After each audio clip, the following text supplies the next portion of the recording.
समसामयिक कवि मानक मध्यरे आधुनिक ओडिया साहित्य रे कवि राजेंद्र किशोर पंडा निजर स्वतंत्र पाई बेस परिचित।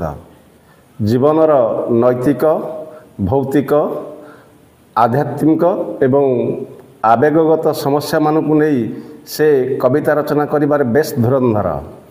अथच जीवन प्रति तांकर रही प्रचुर दरद। समस्त ग्लानि जंत्रणा अप्राप्ति एवं दुख जंत्रणा थाई मध्य से कहते मु अंगीकार करुछि जीवन मु तते भल पाए। सेइथिपाई तो आज तांकर कविता जीवन प्रति आज मध्य तांक तर्जनी चलचंचल तांक रचित कविता गौण देवता शैलकल्प एवं साधा पृष्ठा निश्चित भाव ओडिया पाठक मानक निकट में बेस परिचित। तेबे जीवन प्रति प्रचुर दरद रखुथिबा एई आधुनिक कविंकर जीवन प्रति कविता आजर आलोचना प्रसंग आसंतु तेबे आलोचना करिबा। तते मु भल पाइबी एमिति किछि स्वार्थ नथिला मोर जन्म काल रे। यह जीवन प्रति एक जो कह जाउछि सत्य संबोधन कवि राजेंद्र किशोर पंडांकर से कहउछंती तते मु भल पाइबी एमिति किछि स्वार्थ नथिला मोर जन्म काल रे। हे जीवन मुझे तते भल पाइबी एभली कौनसी स्वार्थ नथिला एभली कौनसी दस्तावेज रे स्वाक्षरित होई नथिला जे मु तते भल पाइबी बोली जीवन।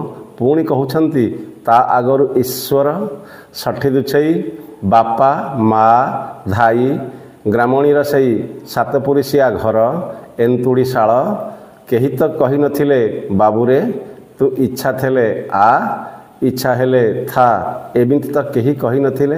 अथच जीवन प्रति अंगीकारबद्धता पोषण करुथिबा एई कवि जनक जीवन को निश्चित भाव में संबोधन करुछंती ता आगरु हे जीवन मते ईश्वर कही नथिले षठी दुषी बुढ़ी भी कही नथिले बापा कही नथिले माँ कही नथिले धाई भी कही नथिले किंबा मो गाँव से छोटिया जो कह जाउछि नड़ा छपर रे छण छाउणी घर सातपुरुषिया घर किंबा मोर एंतुड़ी शाल जो एंतुड़ी शाल रे मोर नाही नाड़ दिखंड होइथिला गाँ गड़ियार सामुकारे केही तो कही नथिले बाबूरे तू इच्छा थिले था तू इच्छा हेले आ बोली। कारण मने पड़ुछि से गाँ से षठी दुषी घर एवं ईश्वर आराधना पाई गोटे छोटिया ठुणा एवं मोर बापा माँ किंबा धाई से ग्राम कथा आज भी बेस मने पड़े। किंतु केही तो मते कही नथिले जीवन तू इच्छा हेले आ तू इच्छा हेले था एसबु निश्चित भाव में स्वतस्फूर्त भाव में होउथिला जीवन। आहुरी मध्य से कहउछंती केही तो पुछि नथिले केही मते पचारि नथिले केमिते हेबा उचित मो स्वप्नर पृथ्वी मो मन पसंदर पृथ्वी मो मन लाखी पृथ्वी मते केही तो पचारि नथिले तेणु हे जीवन तू मते सुख दबु एमिति किछि दाबी नहीं मु भी तो आसी नथिली तो ठिकी तो ठाई तो पाखकू तो भितरकू तो सहित बंचिबा पाई हे जीवन मते जे तू सुख दबु एमिति किछि स्वार्थ भी नथिला एमिति किछि दाबी भी नथिला। निश्चित भाव में कवि राजेंद्र किशोर पंडांकर एक जीवनवादी कविता।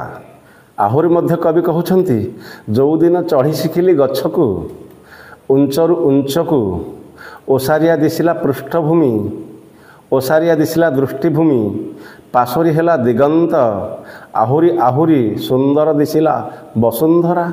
अथच बाल्यर चपलामी एठारे कविंकर दृष्टि निबद्ध होइछि जीवन प्रति जो अंगीकार जीवन प्रति जो दृष्टि कवि निश्चित भाव में कुआ कुआ राब दौथिबा एंतुड़ी शालरू धीरे धीरे कैशोरर जो पाहाच चढ़ी आसुछंती एवं सेदिन मध्य से जीवन को प्रश्न करुछंती मु गछ चढ़ा शिखिली उंचर उंच को डेइली एवं मोर जो कह जाउछि दृष्टिभंगी निश्चित भाव में प्रसारित हैला दृष्टिभूमि निश्चित भाव में मु दुनिया को अल्प बहुत जानिबा शिखिली एवं पसारी हेला दिगंत निश्चित भाव में दिगंत प्रसारित हैला।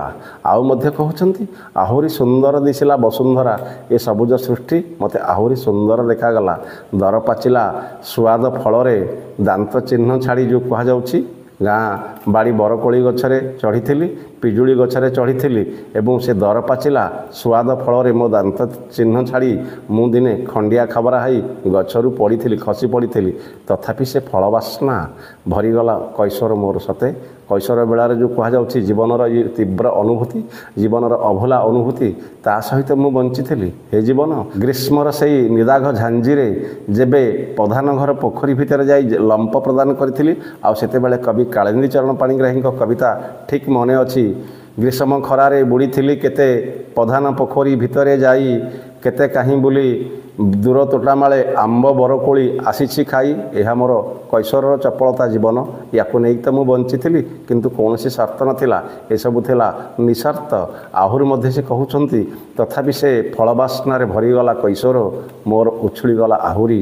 ଗଛରୁ ଗଲି ମିନାରକୁ, ମିନାରରୁ ନିହାରିକାକୁ। ନିଶ୍ଚିତ ଭାବରେ ମୋର ଦୃଷ୍ଟିଭଙ୍ଗୀ ପ୍ରସାରିତ ହୋଇଗଲା। ମୁଁ ଧୀରେ ଧୀରେ ବଡ଼ ହେଲି ଏବଂ ସମାଜକୁ ବୁଝିବାକୁ ଲାଗିଲି, ଏ ଦୁନିଆକୁ ବୁଝିବାକୁ ଲାଗିଲି। ଦୁନିଆ ସମ୍ପର୍କରେ, ଜୀବନ ସମ୍ପର୍କରେ, ସମାଜ ସମ୍ପର୍କରେ ମୋର ବିସ୍ତୃତ ଧାରଣା ହେଲା। ତେଣୁ ନିଶ୍ଚିତ ଭାବରେ ବାଲ୍ୟକାଳ ଆଉ କୈଶୋରର ଅନୁଭୂତି ମୋର ଅପାସରା। ମୋର ଏ ଅନୁଭୂତି ନିଶ୍ଚିତ ଭାବରେ ଜୀବନ୍ତ। ତଥାପି ଜୀବନ କୌଣସି ସ୍ୱାର୍ଥ ନଥିଲା ଏମିତି ବଞ୍ଚିବାରେ।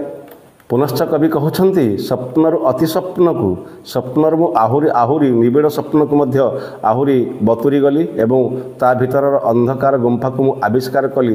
ସ୍ୱପ୍ନରୁ ଅତି ସ୍ୱପ୍ନକୁ ମୁଁ ନିଶ୍ଚିତ ଭାବରେ ଘୋଟିଗଲି। ଦିଗନ୍ତ ବିସ୍ତାରୀ ସେ ସ୍ୱପ୍ନର ଯେଉଁ ଲମ୍ବା କଳା, ଲମ୍ବା ହାତ ମୋତେ ପ୍ରସାରଣ କରି ଘେନିଗଲା କେଉଁ ଅତଳ ଗହ୍ୱରକୁ। ଆହୁରି ମଧ୍ୟ କହୁଛନ୍ତି, ରଙ୍ଗ ବେରଙ୍ଗ ଗୋଡ଼ି ପଥର କୋଳି ଅନାବନା ପତ୍ର ଫୁଲରେ ଭର୍ତ୍ତି କରିଦେଲୁ ତୁ ପକେଟ ମୋର। ସ୍କୁଲ ଫେରନ୍ତା ବାଟରେ, ସତରେ ସ୍କୁଲକୁ ଯାଉଥିଲି, ଆଉ ସ୍କୁଲ ଫେରନ୍ତା ବାଟରେ ମୁଁ ଏଇ ସବୁଜ ପୃଥିବୀକୁ ଦେଖୁଥିଲି। କେଉଁଠି ଗୋଡ଼ି, କେଉଁଠି ପଥର, କେଉଁଠି କୋଳି, କେଉଁଠି ଅନାବନା ପତ୍ର ଫୁଲ ଫଳ, ଏସବୁ ତ ମୁଁ ଅଙ୍ଗେ ନିଭେଇଛି ନା।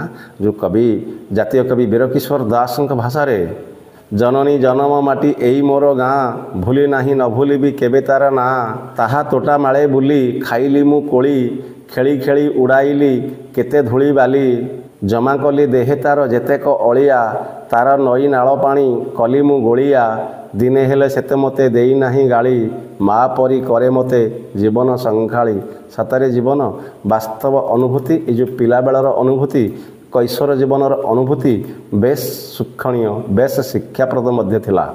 କେବଳ ସେତିକି ନୁହେଁ ଜୀବନ, ସ୍କୁଲ ଫେରନ୍ତା ବାଟରେ ଏ ଅନୁଭୂତି ସହ ବାପା ଆଉ ମାଆଙ୍କୁ ଲୁଚି ଲୁଚି ମୁଁ ବିଡ଼ି ଟାଣିଛି ଏବଂ ଦୁମୁକାଣି ବର୍ଷାରେ ତିନ୍ତିଛି। ଯେଉଁ କୁହାଯାଉଛି ଦୁମୁକାଣି ବର୍ଷା, ଦୁମ୍ ଦୁମ୍ କରି ବର୍ଷା ବର୍ଷିଯାଏ ମୋ ଘରର ଅଗଣାରେ, ଆଉ ମୁଁ ସେତିକି ବେଳେ କହେ, ଭାସିଯା ମୋର କାଗଜ ଡଙ୍ଗା ଭାସିଯା। ଏସବୁ ତ ମୋର ଅନୁଭୂତି।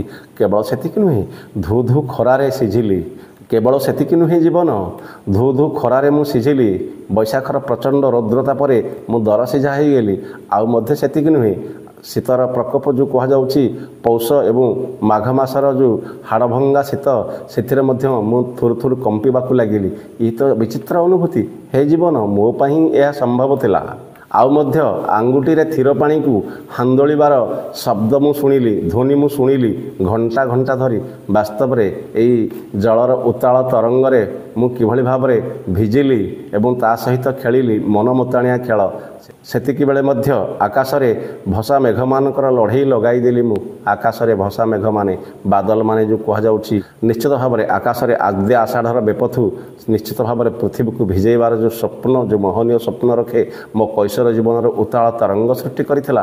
ଆଉ ସେତିକି ବେଳେ ଆକାଶରେ ଭସା ମେଘମାନଙ୍କର ପଟୁଆର, ତାହା ନିଶ୍ଚିତ ଭାବରେ ମୋ ଦ୍ୱାରା ସଂଗଠିତ ହୋଇଥିଲା। ମୁଁ ସେମାନଙ୍କ ଭିତରେ କଳି ଲଗେଇଦେଲି, ଆଉ ତଳେ ଥାଇ ମୁଁ ଟିହାଇ ଦେଲି, ମୁଁ ସେମାନଙ୍କୁ ଉସୁକେଇ ଦେଲି। ଏଇ ଭସା ମେଘମାନଙ୍କୁ ବାଦଲମାନେ ପରସ୍ପର ଲଢ଼େଇ କଲେ। ଆଉ ତାପରେ ଯାହା ହେଲା ଜୀବନ, ଶୁଣିବ ସେ କଥା। ନିହାତି ଆକସ୍ମିକ ଝୁଲ ଉତୁରିବାର ଦେଖିଲି, ଶବ୍ଦକୁ ଶବ୍ଦ ଘଷି ହୋଇ ନିଶ୍ଚିତ ଭାବରେ ପ୍ରଚଣ୍ଡ ବିଜୁଳି, ନିଶ୍ଚିତ ଭାବରେ ପ୍ରଚଣ୍ଡ ବିଜୁଳି ଶବ୍ଦ ହେବାର ମୁଁ ଅନୁଭବ କଲି। ମୋ ଅଜାଣତରେ, ମୋ ଅଜ୍ଞାତରେ ମୁଁ ଶିହରିତ ହେଲି ଏବଂ ମୁଁ କମ୍ପିବାକୁ ଲାଗିଲି। ମୋର ସୁଖଦ ଅନୁଭୂତି ହେ ଜୀବନ, ବାଲ୍ୟ ଆଉ କୈଶୋର। ସେଇଠି ଥିଲା ଯେଉଁ କୁହାଯାଉଛି, ଗ୍ରାମ ଦେବତୀଙ୍କୁ ନିଶ୍ଚିତ ଭାବରେ ପ୍ରତି ସଞ୍ଜ ବେଳେ ଏଇ ଅବଗୁଣ୍ଠନବତୀ ବୋହୂଟିଏ କିଭଳି ଭାବରେ ସନ୍ଧ୍ୟା ଧୂପ ଦିଏ, ଆଉ ଗାଁ ମୁଣ୍ଡ କିଆ ଗୋହିରିରେ ସଞ୍ଜ ହେଲେ ଯେଉଁଭଳି ଭାବରେ ବିଲୁଆ ଭୋକେ ଭୋ ରଡ଼ି ଛାଡ଼େ, ଆଉ ପ୍ରଧାନ ବୁଢ଼ାର ସେଇ ଭାଗବତ ପୋଥି ନିଶ୍ଚିତ ଭାବରେ ସଞ୍ଜ ବେଳେ ଘଣ୍ଟ ଘଣ୍ଟା ଧ୍ୱନି ମନ୍ଦିର ପ୍ରାଙ୍ଗଣରୁ ଭାସି ଆସେ। ଏସବୁ ଥିଲା ମୋର ବାଲ୍ୟ ଆଉ କୈଶୋରର ଅନୁଭୂତି। କିନ୍ତୁ କାହିଁକି କେଜାଣି ଆକାଶର ଏଇ ଭସା ମେଘମାନଙ୍କରେ ଯେଉଁଦିନ ମୁଁ ଲଢ଼େଇ ଲଗେଇଲି, ଯେଉଁମାନେ ସେମାନେ ଈର୍ଷାକାତର ହୋଇ ସିଂହ ଭଳି ପରସ୍ପର ଯୁଦ୍ଧ କରିବା ପାଇଁ ବ୍ୟସ୍ତ ଏବଂ ସେମାନେ ପରସ୍ପର ଯୁଦ୍ଧ କରି ଆକାଶରୁ ଅଜାଡ଼ି ହୋଇ ତଳକୁ ପଡ଼ିଲେ। ଆଉ ତାପରେ କ'ଣ ହେଲା? ହଠାତ୍ ଖଣ୍ଡମଣ୍ଡଳରେ ଉଜୁଡ଼ି ଗଲା ଗାଁ। ହେ ଜୀବନ, ହଠାତ୍ କ'ଣ ହେଲା କେଜାଣି? ତାରୁଣ୍ୟର ପ୍ରଥମ ପାହାଚ ଚଢ଼ିବା ପୂର୍ବରୁ, କୈଶୋରର ସମସ୍ତ ପୋଷାକ ଖୋଲି ମୁଁ ତାରୁଣ୍ୟ ଆଡ଼କୁ ମୁହାଁଇବା ପୂର୍ବରୁ କ'ଣ ହେଲା?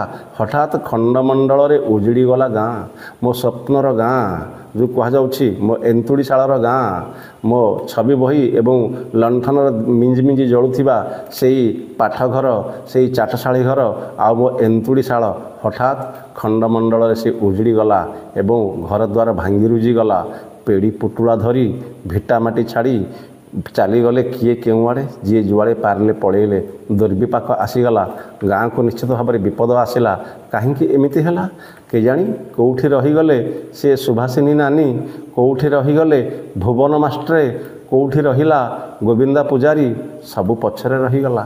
ପଛରେ ରହିଗଲା ଖଞ୍ଜା ଘର, ଆମ୍ବ ତୋଟା, ନଈ ଆଉ କୁର୍ସିନାମା ସହିତ ହଜିଗଲା କେଉଁଠି ମୋ ସପ୍ତମ ଶ୍ରେଣୀର ସେ ଭୂଗୋଳ ବହି।